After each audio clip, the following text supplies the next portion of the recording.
Bom, pessoal, sejam todos muito bem-vindos e bem-vindas à quarta aula aqui do nosso mini curso. Estamos quase chegando ao final. E Darley, eu falando comigo mesmo mais uma vez, como é que a gente se protege da inflação do real? Como é que a gente se protege dessa balbúrdia que é o Brasil, dessa briga política, dessa polarização? Como é que eu protejo o meu dinheiro, a minha família de toda essa loucura? E é simples, basicamente, tá? Não funciona sempre, mas basicamente, ao investir no exterior, ao se investir em dólar, você está se protegendo da inflação do real. Por quê? Porque, gente, soja, arroz, trigo, petróleo, tudo isso é cotado em dólar. Então, se você tem investimentos no exterior, a partir do momento que o preço dessas commodities, desses alimentos, sobem, os seus investimentos também passam a valer mais, porque provavelmente eles estão subindo e o real desvalorizando. Então, teoricamente, investir em dólar, investir no exterior, investir no mundo vai te proteger da inflação contra o real. E, além disso tudo, eu quero falar sobre as crises. Tudo que a gente precisa é de uma boa crise para ganhar mais dinheiro.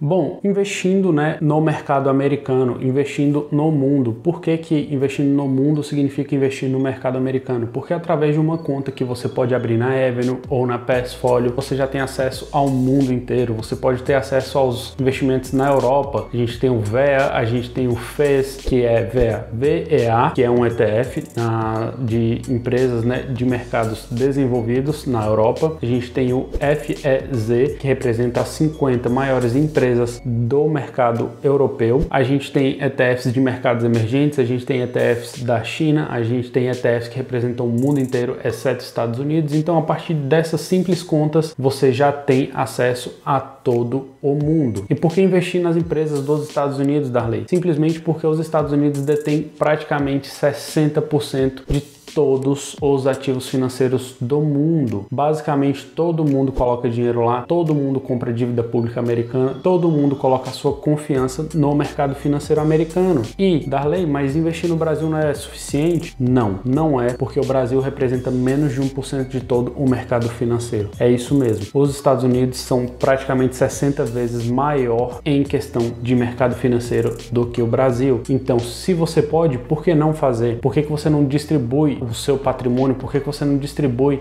os seus ovos entre duas cestas, entre dois governos? A chance de você ser sucumbido, de você cair no risco da ruína por causa de uma revolução de um governo ou de uma pessoa populista é muito menor, porque você também terá dinheiro no exterior e o governo brasileiro não pode tirar aquele dinheiro que está em solo americano, beleza? E para te dar mais um motivo, não sou eu que estou falando, eu sou cristão, tá? Mas existem vários ensinamentos bíblicos sobre dinheiro. A Bíblia fala bastante sobre dinheiro e um dos homens mais ricos do mundo, se não o mais rico, está na Bíblia. Ninguém mais, ninguém menos do que Salomão. E ele fala o seguinte em Eclesiastes: empregue o seu dinheiro em bons negócios e com o tempo você terá o seu lucro. Aplique-o em vários lugares e em negócios diferentes, porque você não sabe que crise poderá acontecer no mundo. Eclesiastes, capítulo 11, versículo 1 e 2, ou seja, olha só, um cara de vários milênios de anos atrás dando uma lição na gente agora. Por quê? Porque nós temos o home bias. Olha o que aconteceu na Rússia, 95% da população investia lá e aí não conseguiam sair e tem que se submeter a todas as arrogâncias, a todas as restrições governamentais. Imagina se você tem o seu patrimônio fora, você pode recomeçar a sua vida. A gente não sabe que crise vai abater ou vai acometer o nosso país. Então, investir no exterior não é um luxo, é uma necessidade,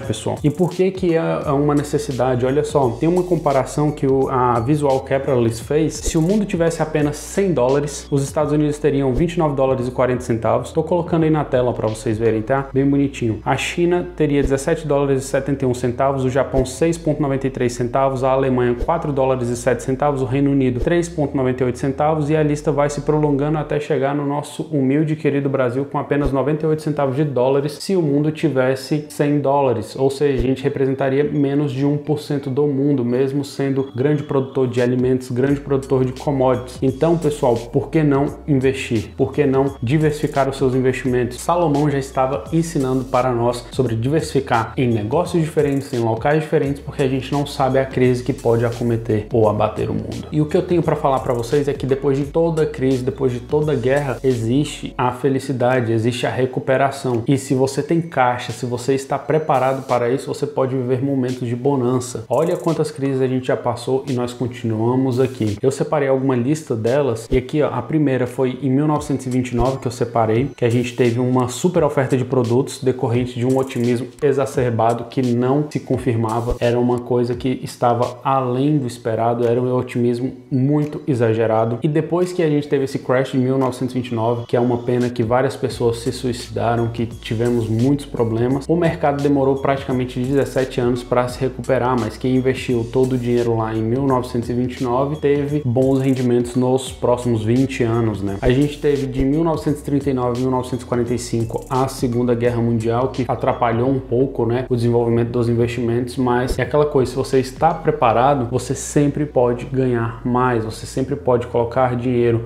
no momento em que está todo mundo chorando, todo mundo vendendo os imóveis. O melhor momento para realizar uma compra de um imóvel ou de novos bens é quando todo mundo quer vender, é quando tá aquela coisa que tá todo mundo desesperado, é um momento em que você tem que ficar calmo e alocar o seu dinheiro de forma tranquila e friamente calculada. 1950 é marcado como grande retorno e otimismo. A gente tem em 1970 a estagflação, que foi causada simplesmente pelo choque da alta, né, do petróleo e acabou encarecendo todo o resto da economia, porque eu já falei para vocês várias vezes, tem vários vídeos aqui no canal, a gente come petróleo, a gente só não sabe disso, e tudo isso acabou paralisando a economia e os Estados Unidos teve que subir os juros lá para 15%, que é o que o Brasil quase tem hoje, e fez com que a dívida dos países emergentes ficasse ainda mais cara, porque o que o Fed faz aqui, que é o Banco Central Americano, afeta todo o mundo, então a gente tem que sempre prestar muita atenção no que o Fed está fazendo. Em 1987 foi inventado o Circuit Break, que foi acionado várias vezes durante as negociações da Bolsa de Valores brasileira durante, né, a crise de Covid. Então esse foi um mecanismo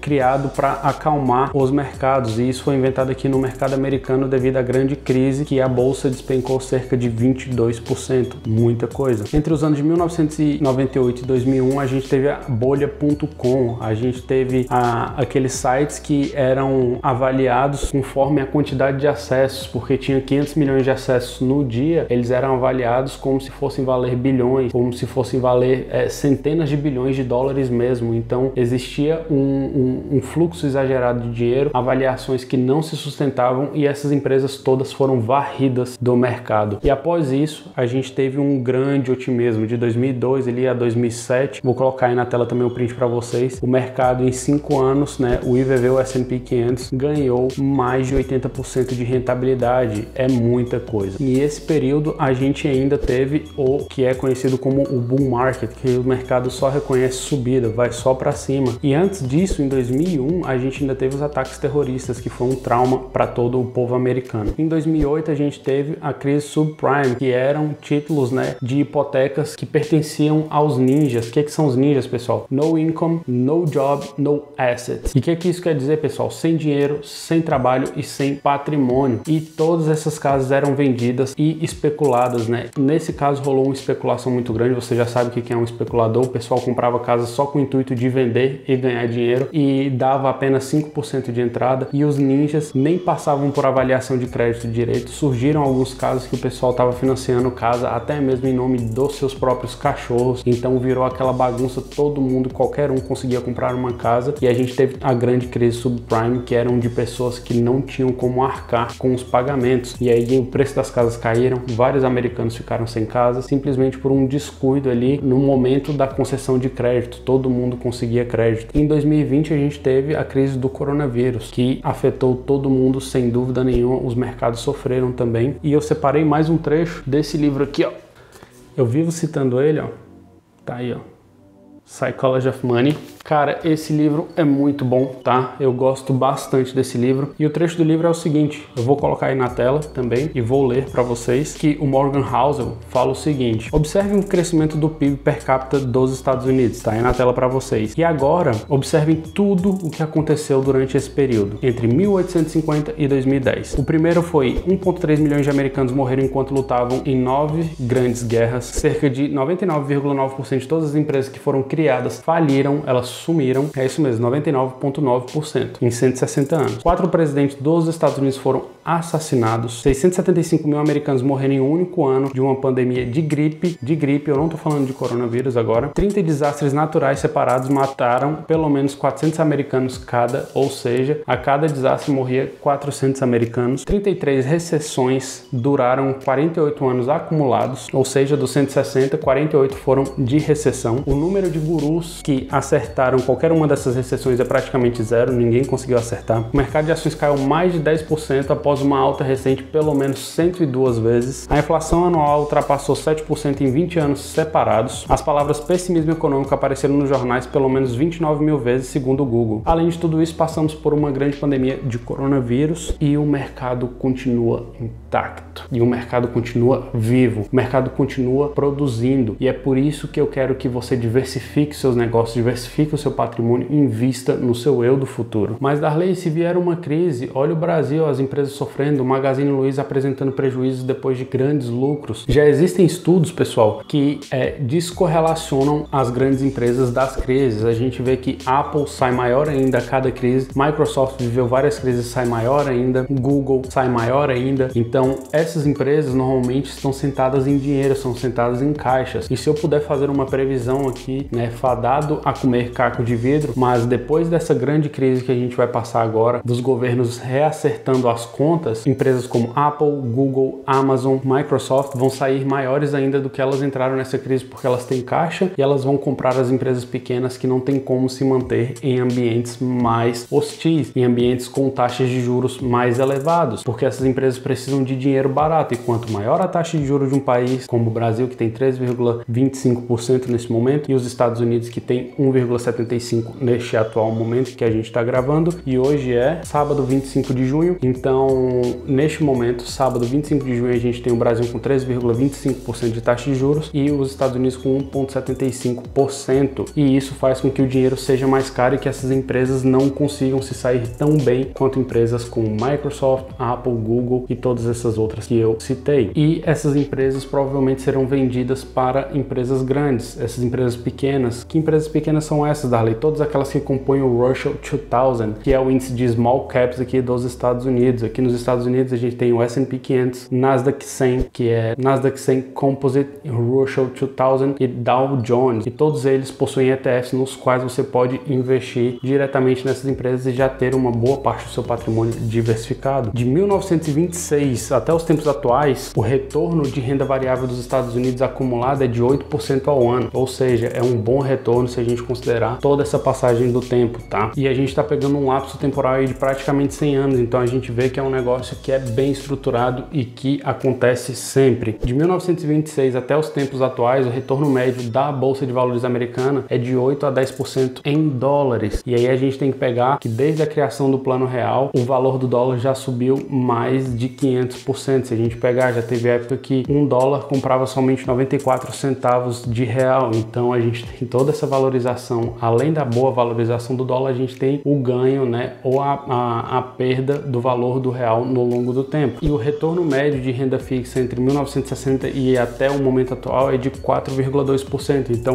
o mercado de renda variável é para todo mundo. A gente só tem que diversificar e saber o que estamos fazendo. De 1960 para cá, o retorno médio de renda fixa vai ficar entre 3 a 4%. Então é mais um sinal de que o mercado de renda variável é para mim, é para você. A gente só precisa saber o que está fazendo e é por isso que você está aqui aprendendo junto comigo. Então, pessoal, por que você falou de tantas coisas ruins, Darley? É que quem investe no longo prazo está ansioso por novas crises, porque quando o preço dos ativos caem, todo mundo sai arrancando cabelos, loucos correndo na rua, falando que perderam tudo. É o momento onde você pode realizar as melhores compras da sua vida, porque porque nada melhor do que comprar um iPhone que vale $1.500 por $750 do que você sempre pagar o preço cheio. Porque o que é melhor, você comprar um produto bom pelo preço normal dele ou pelo preço em promoção, se você sabe que aquele produto é bom? Apple vai continuar sendo Apple, Louis Vuitton vai continuar sendo Louis Vuitton, Microsoft vai continuar sendo Microsoft. Então, por que não pegar essa promoção e aproveitar quando tudo estiver mais barato? E as crises e todas essas indecisões políticas geram oportunidades, e é por isso que a gente está aqui aprendendo para investir através de grandes crises, através de grandes oportunidades. E o vídeo de hoje foi exatamente isso que eu queria trazer para vocês. Espero que vocês tenham curtido. Não deixem de se inscrever e continuar ajudando a gente a entregar mais conteúdos como este. Tamo junto e é só o começo.